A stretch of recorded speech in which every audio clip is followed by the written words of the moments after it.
YouTube monthly folks, the tribulations were intense today in this workout. It's deadlifts. That's the name of the game. Also got dumbbell step-ups. Also got box jumps. Also got hanging leg raises and calves. The issue here today for me is on Sunday when I did my squats, I also did box jumps. And during one of my warm-ups, I'd only slept 3 hours. And during one of my warm-up sets on actually a low box, I totally biffed and completely annihilated my shins. So I had to put on 2 pairs of these old thick Moxie socks today. I've been icing it down. I mean, my shin has been totally hamburgered. I mean, it's annihilated. So today, the deadlifts here, as you know, can get they can bump on your shin a little bit because you want to keep the bar really close to your spine. And even though I was trying to be careful to just barely avoid, rubbing the bar too hard against it. Here's 235 for what wound up being 16 reps. Only 15 are pictured because Roy Allison Davis, my training partner, assumed that I was going to stop much earlier than I did. I normally, I guess, don't get this many reps. But I was actually going to take it a little easy on this set, too, and thinking... But I wasn't feeling any pain whatsoever in my shin. What's funny is the minute I got done with my set, the shin just exploded in pain. I don't know whether I'd been touching it. I didn't realize it because the deadlift was drawing nervous system awareness away from the shin while I was pulling, or if it was just that maybe just actually the blood flow into my legs was causing me to... blood to flow into the wounded area, which caused it to swell a little bit more. Maybe that was what was causing it to hum after the set, but it did hum a little bit after the set. It did feel better after that. It's clearing up. The shin will be fine. It's kind of a strong area of the body anyway. It was just painful. And it's annoying when you're doing something like deadlifts if you have any sort of a sensation besides the actual deadlifts in terms of pain.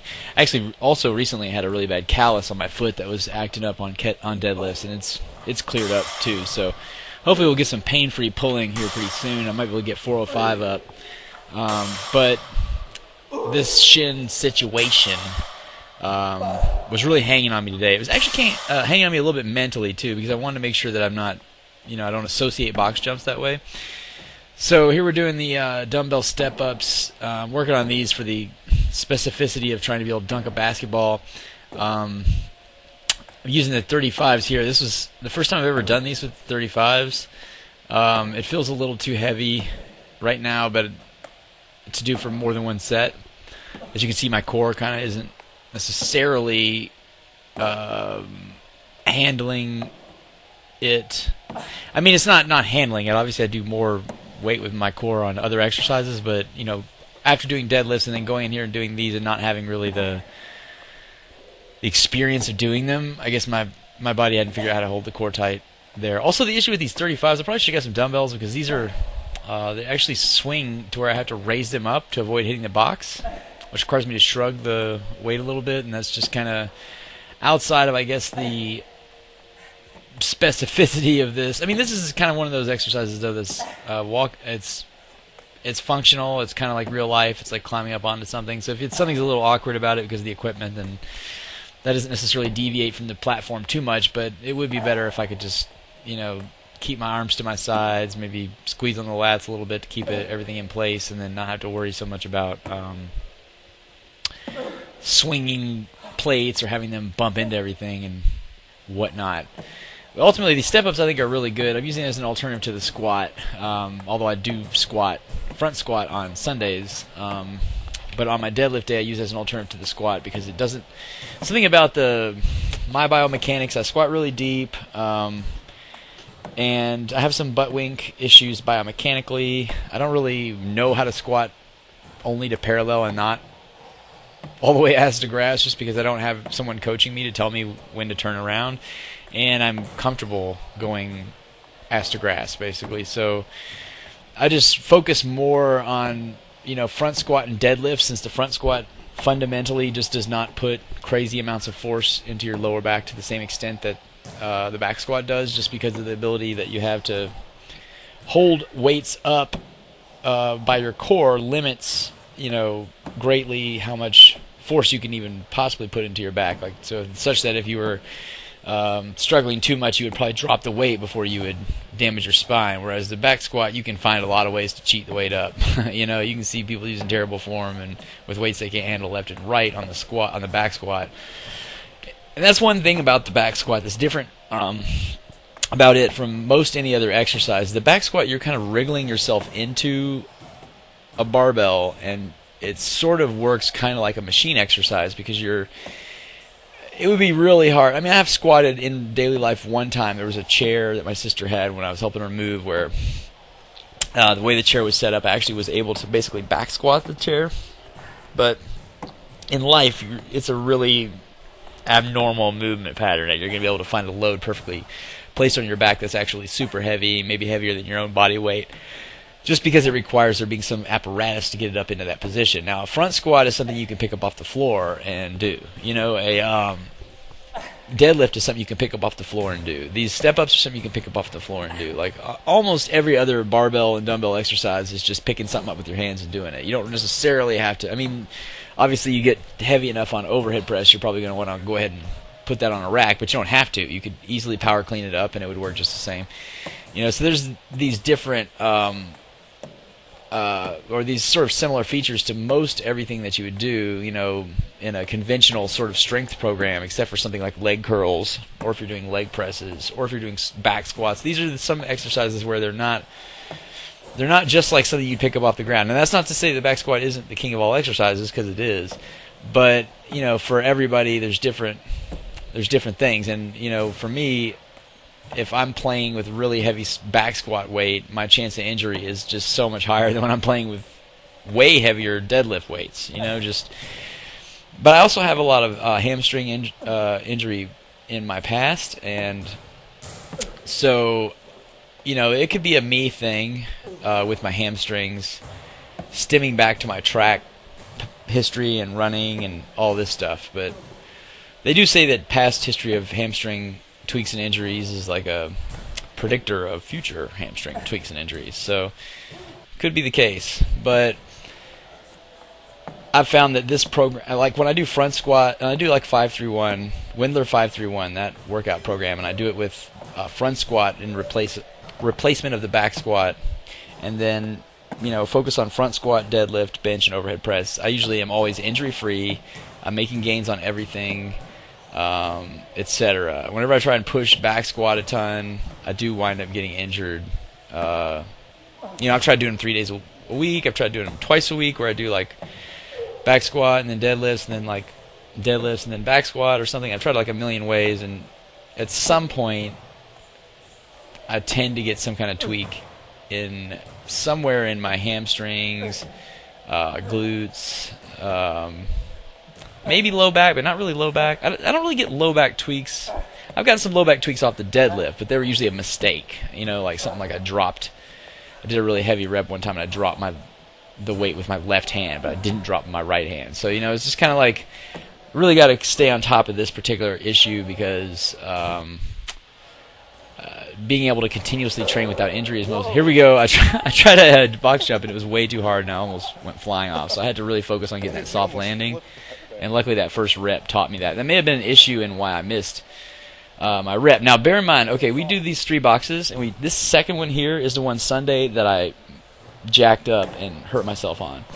One reason I wonder about this one is, okay, you notice how the really big, really high, scary 30-inch box has a giant landing pad, whereas this one has the same landing pad as the smaller one, but it actually is, you know, 22 inches or something. It's like some number of inches where it's high enough to where you can't be playing games with it.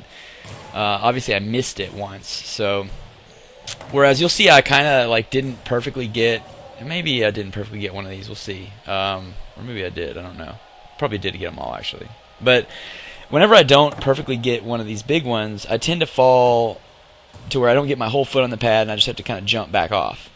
Whereas this other one, the pad is so little. I think that may have been why. I mean, I had not slept and everything else. So I think that may have been a big factor in why ultimately I fell through and scraped my shin up real bad. And it's not happened to me on this big one at all, although Roy did miss one of the big ones a little bit. But he didn't really get, you know, hit in the same, like it didn't, like this one ripped my whole shin on both legs all the way down, although one of the shins was way worse than the other. And a lot of that had to do with, if you look at this box, like it's like almost shin height, you know, like, so missing it was just like full contact with stuff the whole way down. It knocked the whole thing over. It would have tripped me if I hadn't regained my balance. So I'm just glad to be back to normal on that. I do feel, though, that this particular gym, I don't have a higher box jump to go up to. I've been doing them week after week. I have no problem hitting the 30-inch box, really, on any particular day. And the risk of injury on these is pretty high. I'm wondering if maybe I should move to a more advanced jump in the first place, like depth jumps or something, because I'm trying to develop the ability to dunk a basketball. And these box jumps, I don't have a higher box. The only thing I could do to really go higher, and I've seen people do this online, is like stacking things on top of the existing box. That just looks crazy dangerous.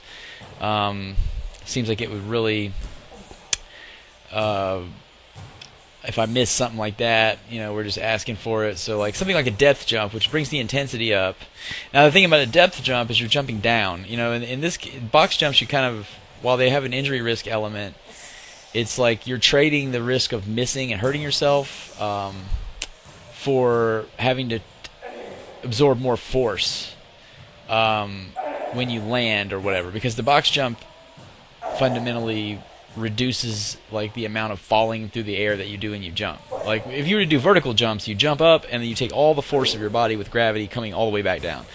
On box jumps, you start coming down and then you immediately land and then soften the blow. So it's kind of like the power clean of jumps, you know, like it's kind of like using finesse to like soften it, you know, and you get to soften it prior to gravity coming in too hard. So it also makes me wonder if higher box jumps are actually fundamentally less dangerous than shorter ones.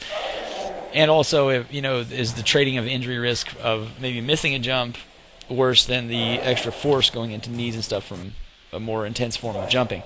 But the more intense forms of jumping are kind of a necessary next step. I already jump and take force while playing basketball all the time anyway, so it's probably going to be the case that I'm going to go to a more intense jump form of training in the future, at least until I can find some kind of a bigger box to box jump on, because there's no more progressive overload to be had on that particular movement, and that's an important thing if the point is to progress. And getting higher at jumping, you know, I'm not certain that you know, continuous sets of 3 on 30-inch box jumps is going to make me any better than it already is at that. So I don't know, a lot to think about in terms of that aspect of training. But I am enjoying jump training. It was one of those things that I didn't do for a long time, and I thought it was kind of dumb. But it's really the ultimate compound movement. And actually, like dunking is sort of like a triple compound movement if you do that. Because when you do something like that, you're using your shoulders, your hips, your knees, your possibly even your elbows. I mean, it's a lot of joints in motion. So considering making the shift to some new forms of jump training. I wish I could jump more often. Like I could do more jump training than I do, but at my age, I feel like I just got to kind of like. I also make really good gains with very little of it. Like 3 sets of 5, 5 sets of 3, twice a week has been really improving my jump fast. Of course, I also am playing basketball, which is more jumping, but it's not focus jumping. That's my only attempts at like focus jumping. So. Also might bring in some warm-up jump rope. Something to think about. Anyway, like, comment, and subscribe. I sure do appreciate all your time. Peace!